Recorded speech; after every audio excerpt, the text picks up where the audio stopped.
2 weeks ago, we continued our study on the will of God. We examined God's specific will for each of us. It was clear that God has a specific will for each of us. And it was made clear to us that because of that, we must not be what? Copycats. Because a man who understands that God has a specific will for his life has no business copying others.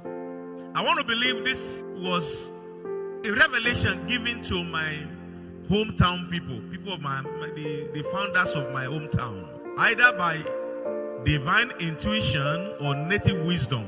And they came up with the saying, we can only see those who will copy us, we copy nobody. Adishebi oyo laari, oyo oshebi babeni kokan.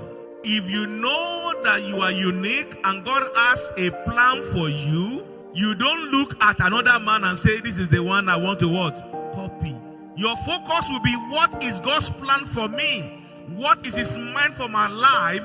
And you want to pursue it. When you understand the will of God for your life, you will be able to live that life that God wants you to live. But we must note that following the specific will of God might also be divided into two. And I hope you can see how we are breaking this down little by little. From the beginning, we started with the issue of the will. And I made it clear to you that there are three kinds of will operating in the world. The will of God, the will of Satan, and the will of man.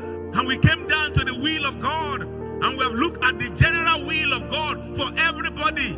And we have come now to the specific will of God. But under the specific will of God, there are also two kinds of will operating in our lives. I'll be dealing with one of them today, and by the grace of God, we'll get to the other one next Sunday.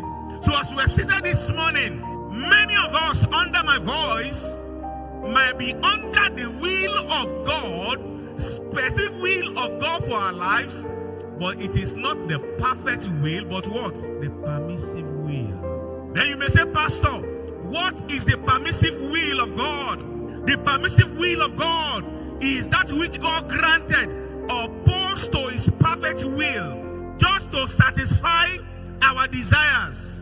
Like somebody said, it is the wandering in the wilderness of life of those who ignorantly or otherwise refuse to follow God's way.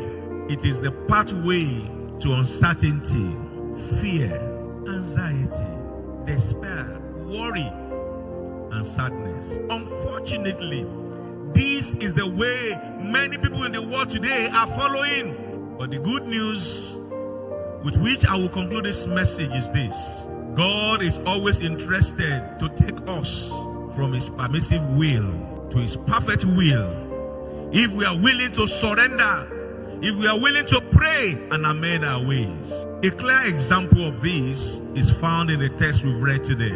In Numbers chapter 22, Balaam was an example of a man who chose God's permissive will instead of God's perfect will. He was approached by men sent by Balak, the king of Moab, and their assignment was to come and curse the people of Israel. And according to verse 12 of our text, when they came to him, he told them, I will not do anything opposed to the will of God for my life. And verse 12, what did he say? And God said to him, when he saw the face of God, you shall not what? And you shall not curse the people for their what? Everybody say perfect will. That was the perfect will of God. They came, please come and curse these people for us. And like many of us would do, and as God's children, we are praying, God, show me your will. Lord, I want to have your will, your perfect will. I don't want to miss it in my life. And when he prayed overnight, God spoke. Balaam, do not go with them. Do not curse the people for their words. And according to the Bible, he went to these people and he told them, God has told me I should not go with you. I have known his will.